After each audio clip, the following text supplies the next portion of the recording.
कलम सिंह मुर्दाबाद, नीतीश कुमार मुर्दाबाद, कलम सिंह मुर्दाबाद, नीतीश कुमार हाय हाय। देवेश ठाकुर खुलेआम बोल दिए कि मुसलमानों का काम मैं नहीं करूंगा। और सबसे बड़ी हम लोग की ताकत जो अमीर शरिया के अमीर है, उन्होंने हम लोग को अवतार पार्टी का विरोध करके दिया, जिससे हम लोग की ताकत बढ़ी। जैसे प्रोटेस्ट तेज होगी, सब लोग धड़ाधड़ इस्तीफा देने लगेंगे। जान प्यारी है तो इस्तीफा दे लो, नहीं तो लोग खदेड़ के पीटेंगे। अगर जो लोग इस्तीफा नहीं देंगे, वैसे लोग को रोड पे चलना मुश्किल हो जाएगा। तो अगर थोड़ा सा भी शर्म होगा तो वो इस्तीफा देके और हमारे अमीर साहब से आके माफ़ी मांगना चाहिए। वैसे लोगों को तो आपस के समाज से काट देना चाहिए। अब वैसे लोगों को गेट के बाहर करने का हम लोग काम करते हैं। लोगों का कहना है, कुछ लोग से बातचीत हुई कि हम लोग जूता का माला बना के रखे हुए हैं। उन्हें जिस दिन इमारत सरिया में प्रशासन घुसी, उस दिन नीतीश कुमार की कुर्सी हिली। 2025 नीतीश फिनिश। अस्सलामु अलैकुम वरहमतुल्लाहि वबरकातुहू। मैं मौजूद हूँ बिहार के दारुल हुकूमत पटना में और हमारे साथ मौजूद है आफरीदी रहमान साहब। सबसे पहले आफरीदी रहमान साहब का मैं फ़िक्र नज़र टीवी पर इस्तकबाल करता हूँ। जी, सभी लोग को आपके चैनल के माध्यम से सभी लोग को अस्सलाम वालेकुम वरहमतुल्लाह। ये ख़बर सामने आ रही है आपके ताल्लुक़ से कि आप माइनॉरिटी सेल के अध्यक्ष थे पूरे बिहार के और आपने इस्तीफ़ा दे दिया है। इसकी क्या हकीकत है और ये नौबत क्यों आई? देखिए, जिस तरह से हमारे मुस्लिम कम्युनिटी को, अल्पसंख्यक समाज को केंद्र सरकार के द्वारा, बिहार सरकार के द्वारा गफलत में रख के वोट बैंकिंग का लूट मचा जो रखा है, खासकर सेकुलर पार्टी कैसे बने सेकुलरिज्म के नाम पे ठगने का जो काम नीतीश कुमार जी के द्वारा किया गया है, उनके पार्टी के द्वारा किया गया है, उसी को देखते हुए जो वक्फ बोर्ड संशोधन बिल आया और जेडीयू ने समर्थन किया है, इससे आहत होकर मैंने इस्तीफ़ा दिया है। और लगातार जेडीयू में मुसलमानों के खिलाफ बयानबाजी देते हैं और ललन सिंह देते हैं। देवेश ठाकुर खुलेआम बोल दिए कि मुसलमानों का काम मैं नहीं करूंगा। ललन सिंह ने बोला मुसलमानों को वोट नहीं मिलता है, मुसलमानों का बहुत सारे मुसलमान विरोधी बात बोले, लेकिन बहुत सारे मुस्लिम के ज़मीन मर चुके हैं जो जेडीयू में रहकर मुसलमानों का मतलब जेडीयू में रहकर जो है चुप है। अब मुसलमान के विरुद्ध जो है बिल पास होते जा रहा है, लेकिन हम लोग की ज़मीर जिंदा थी। और सबसे बड़ी हम लोग की ताकत जो अमीर शरिया के अमीर है, उन्होंने हम लोग को अवतार पार्टी का विरोध करके दिया, जिससे हम लोग की ताकत बढ़ी। आपने फाइनली इस्तीफ़ा दे दिया और ये एक सिलसिला शुरू भी हो गया है, तो क्या कोई ऐसी खबर भी है कि और लोग भी इस्तीफ़ा देने वाले हैं? देखिए, जो लोग बड़े पद पर हैं और जो लोग जिला काज करता है, सभी लोग, जो लोग नहीं दिए हुए, सब लोग इंतज़ार में हैं। कभी भी किसी वक्त भी जिस समय प्रोटेस्ट तेज होने लगेगी, ये मैं जानता हूँ कि जैसे प्रोटेस्ट तेज होगी, सब लोग धड़ाधड़ इस्तीफा देने लगेंगे। इसलिए इस्तीफा देना एकदम ज़रूरी है। अगर जान प्यारी है तो इस्तीफा दे लो, नहीं तो लोग खदेड़ के पीटेंगे।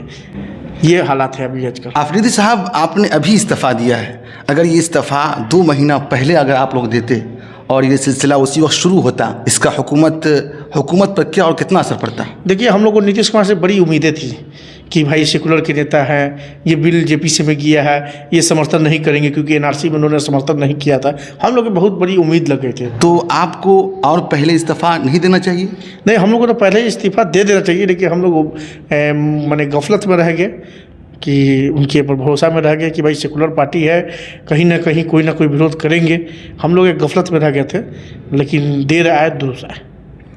अभी आपका इमारत शरइया बिहार, उड़ीसा, झारखंड, मगरबी बंगाल आना हुआ यहाँ के हेड ऑफिस में, और हज़रत अमीर शरीयत से मुलाकात हुई। तो हज़रत अमीर शरीयत से और इमारत शरइया से आप लोगों का कैसा ताल्लुक़ रहा है और कैसी उम्मीदें वाबस्ता है? देखिए, जब दीन बचाओ देश बचाओ जब हुआ था, तब से भी हम लोग ने हुक्म माना इमारत शरिया का, चाहे all India Muslim personal law board का, जो भी दिशा निर्देश आदेश जो भी होता है दीन की रोशनी में और मुसलमानों के फलाह के लिए, आगे तरक्की के लिए, जो हक ईमान के साथ जो फैसला लेते हैं अमीर साहब जो भी हैं, उनके हम लोग उनका वेलकम करते हैं, स्वागत करते हैं। उन्हीं के कहने पर, उन्हीं की वजह से, उनके अखलाक पे, उनकी मोहब्बत पे, उनकी ईमानदारी पे आज हम लोग इमारत शरिया पहुँचे। और उनसे मिलने की बात रूहानी तसफ़ी हुई, हमको बहुत खुशी हुई कि आज भी कौम में ऐसे बुजुर्गाने दीन हैं, उलमाए इकराम हैं, जो ज़मीर ज़िंदा है, जो आज भी लड़ने का काम करते हैं। तो आज हज़रत अमीर शरीयत मौलाना अहमद वली फैसल रहमानी साहब से आपकी मुलाकात हुई, तो मुलाकात कैसी रही और कोई ऐसी बात आप शेयर करना चाहेंगे जो हज़रत से बातचीत के दौरान आपको काफ़ी मुतासिर किया हो? देखिए, हजरत ने एक ही चीज़ बोला है कि देखिए आप लोग राजनीति कीजिए, राजनीति अच्छी चीज़ है, सियासत में रहनी चाहिए, लेकिन हमेशा याद रहे चाहे वो हिंदू हो चाहे मुस्लिम हो, किसी के साथ नाइंसाफ़ी नहीं होनी चाहिए। अगर आप किसी क्षेत्र के पदाधिकारी होते हैं, कल के मुस्लिम की भी हुकूमत होती है, तो किसी भी धर्म के साथ नाइंसाफ़ी नहीं होना चाहिए। सबको एक बराबर लेके चल रहा है। जहाँ नाइंसाफ़ी की बात आएगी, चाहे कितनी बड़ी ताकतवर हुकूमत हो, चाहे कोई हो, उसके सामने इस्लाम हम लोग का कहता है नहीं झुकना है। इसलिए ये बात से हम बहुत मुतासिर हुए, बहुत खुशी हुई कि हमारे अमीर साहब ने इस तरह का बयान दिया। उन्हीं से इस बात से मैं बहुत मुतासिर हुआ। एक और सवाल जहन में आ रहा है, अभी कुछ दिनों पहले इमारत शरिया पर हमला हुआ और पुलिस को जो है गुमराह करने का भी काम किया गया कि पुलिस को खबर नहीं थी कि कहाँ जा रहे हैं और क्या करने जा रहे हैं। इसमें जेडीयू के बड़े नेता के शामिल होने का दावा किया जा रहा है। यहाँ के जो बागी हजरात थे उनके साथ मिलकर ये हमला किया, इसको आप कैसा समझते हैं और इस सिलसिले में क्या जानकारियाँ हैं जो आप शेयर करना चाहते हैं? देखिए, ये तो बहुत दुर्भाग्यपूर्ण की बात है। ये कौम के हालात इतने बिगड़ गए हैं, आपस में इतना इत्तेफाकी हो गई है कि इतने बड़े इदारा जो हिंदुस्तान ही नहीं पूरे दुनिया में फेमस है, इमारत शरिया, विदेश में भी लोग नाम लेते हैं कि इमारत शरिया का फैसला, इमारत शरिया की बातें, इमारत शरिया का कार्य जो अल्पसंख्यक समाज के प्रति है, सेकुलरिज्म के प्रति, इसकी तारीफ पूरी दुनिया में होती है। इतने बड़े इदारा में प्रशासन घुसाती हुई कौम के कुछ गद्दार नेता ने, ऐसे नेता को शर्म आनी चाहिए और अगर थोड़ा सा भी शर्म होगा तो वो इस्तीफा देके और हमारे अमीर साहब से आके माफ़ी मांगना चाहिए। मैं तो वैसे लोग से दावा करता हूँ कि आप आएँ, अमीर साहब का हमारा आज भी दिल बड़ा है, वो माफ़ी मांगे और उनसे माफ़ी मांग के सुधर जाए। लेकिन ये बहुत निंदनीय हुआ है। इससे पूरी मुसलमान, बिहार की, झारखंड की, चारों स्टेट, पूरा चारों राज्य के मुसलमान और एवं पूरे देश का मुसलमान आहत है, नाराज़ है। बहुत शर्मिंदगी की बात है। वैसे लोगों को तो आपस के समाज से काट देना चाहिए। जेडीयू के कुछ बड़े नेता के शामिल होने का दावा किया जा रहा है, क्या आप इसको कैसा समझते हैं? देखिए, ये तो नाम खुला है कि आफाक करीमी साहब जो इतना मैंने मेडिकल कॉलेज उनका है, तरह तरह की बिजनेसें हैं, उसके बावजूद कुछ पावर, कुछ पैसे के लालच में, चाहे वो वफ़ की ज़मीन के मामलात हो या बेचने का या खरीद, जो भी हो, सरकार से निजी स्वार्थ के कारण इतने बड़े अदारा में घुसकर ये जो काम किए निर्णय है, ये बात पूरी बिहार की जनता जानती है और हम लोग भी जानते थे। हम लोग को सूचना मिली, इससे हम लोग को जैसे मिली उस तक ये कार्रवाई हो चुकी थी। नहीं तो हम लोग भी काफ़ी संख्या में जिला से हम लोग पहुँचते हैं यहाँ, अब ऐसे लोगों को गेट के बाहर करने का हम लोग काम करते हैं। लेकिन हम लोग को लेट सूचना मिली जब मालूम चला, लेकिन हम लोग से बहुत आहत है। लेकिन इस चैनल के माध्यम से मैं होशियार कर देना चाहता हूँ, मैं अफरीदी रहमान, पूर्व प्रदेश महासचिव जेडीयू में, उनको आगाह कर देता हूँ कि दोबारा ऐसा हिमाकत ना करे इस इदारा पे नज़र भी उठा के देखने की। ये इदारा सिर्फ अमीर साहब की नहीं, पूरे आवाम की है, पूरे बिहार की है, पूरे देश की है। अगर दोबारा हिमाकत करेंगे तो काफ़ी उनको नुकसान का सामना करना पड़ेगा। आप जिस जिला से आते हैं वहाँ एक बड़ी तादाद है इमारत शरिया को चाहने वाले, तो उस इलाके में कैसा गुस्सा देखा जा रहा है इस वाक़े के बाद? इस वाक़े के बाद तो हम तो आग्रह करेंगे, अपील करेंगे जेडीयू के बड़े नेता से कि वो किसी भी हाल में पटना से बाहर ना जाए, किसी भी मुस्लिम एरिया में ना जाए, नहीं तो उनके लिए बहुत चुनौतीपूर्ण वो सफ़र होगा। क्योंकि आवाम बहुत नाराज़ है और वही आवाम है जो देश आज़ादी में हक़ की लड़ाई लड़ी है। वो भारत देश है, यहाँ हक़ पे जो है हर तरह से लड़ा जाता है। तो उनके साथ बहुत दिक्कत का सामना होगा। बहुत आवाम नाराज़ है, उनकी लोग इंतज़ार कर रही है। लोगों का कहना है, कुछ लोग से बातचीत हुई कि हम लोग जूता का माला बना के रखे हुए हैं वैसे मुसलमानों को जो जेडीयू का जेडीयू का तलवा चाटने का काम करते हैं, वो लोग के लिए। एक खबर ये भी सामने आ रही है कि जो इमारत शरिया पर हमला हुआ वो एक बड़े मंसूबे के तहत हुआ और ये मंसूबा था, लोगों का कहना है कि ये मंसूबा ये था कि वक्फ बिल जो पास हुआ है, वक्फ तरमीम बिल 2024, इसको कमज़ोर करने के लिए जिस चंद दिनों पहले उसका एक मजबूत फैसला हुआ, जेडीयू का बाइकआउट किया जाए और इफ्तार पार्टी में नहीं जाए, और यहाँ एक बड़ा प्रोटेस्ट हुआ और कामयाब रहा। इस पर इसका जो है सरकार पर एक बड़ा असर पड़ा और इसलिए हमला करवाया गया। इसलिए इसमें हुकूमत का हाथ होने का दावा किया जा रहा है ताकि ये मामला हल्का हो और आसानी से बिल पास हो जाए। तो इस सिलसिले में आपके पास क्या जानकारियाँ हैं?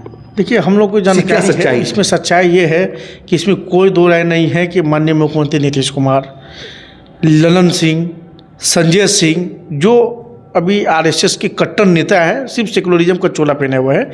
ललन सिंह जो भी लोग हैं, ये लोग मुसलमान के लीडरान जो चातुकारिता का काम करते हैं, वैसे लोगों को जो अपना ईमान बेच चुके हैं, अपनी ज़मीर बेच चुके हैं, वैसे लोगों के कंधे पे बंदूक रख के, वैसे लोगों को आगे बढ़ा के प्रशासन मैनेज करके किसी तरह इमारत सरिया पे कब्जा करना चाहा। लेकिन बहुत दुर्भाग्यपूर्ण है, जिस दिन इमारत सरिया में प्रशासन घुसी उस दिन नीतीश कुमार की कुर्सी हिली। उनको हर हाल में अब बिहार की जनता, मुसलमान, दलित हो या किसी भी समाज को अब बर्दाश्त नहीं करने जा रहा है। खासकर अल्पसंख्यक समाज तो बर्दाश्त नहीं करेगा, उनको गद्दी छोड़ना ही पड़ेगा।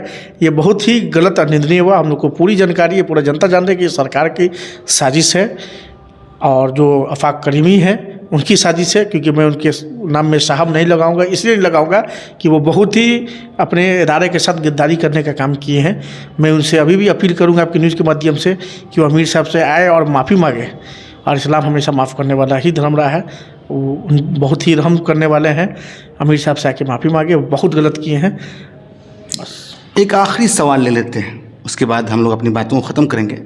आपने जेडीयू का दामन छोड़ दिया है, इस्तीफा दे दिया है, तो आपके आगे का प्लान क्या होगा? देखिए, आगे का फिलहाल तो सिर्फ यही है कि किसी तरह वक्फ बोर्ड बिल जो संशोधन किया गया केंद्र सरकार के द्वारा, उसको हम लोग को भी रिजेक्ट करवाना है।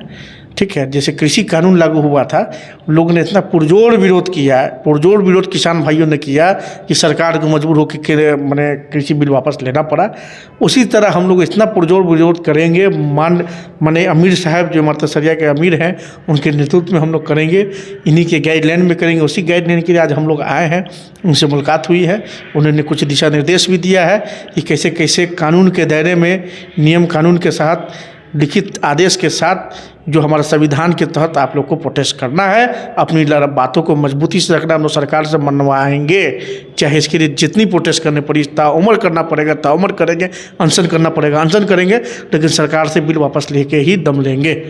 आमिर साहब के नेतृत्व में ही चलेंगे, किसी दल का भी हम लोग कोई डिसाइड नहीं किए हैं। हाँ, ये बात हमने कहा है कि जो पार्टी सेकुलरिज्म की बात करेगी, मोहब्बत की बात करेगी, एकता की बात करेगी, भाईचारा की बात करेगी, लोगों को लेकर चलने की बात करेगी, विकास की बात करेगी, वैसे लोग के साथ हम हैं। ये बात अमीर साहब का भी कहना है, हम लोग का भी कहना है, वैसे लोग हम लोग समर्थन करेंगे। तो उस पर विचार होगी, हमारे अमीर साहब फैसला लेंगे, हम लोग उनके नेतृत्व में। बहुत बहुत शुक्रिया बातचीत करने के लिए। कैमरामैन फजल रहमानी के साथ शाहिद रहमानी, पटना, बिहार।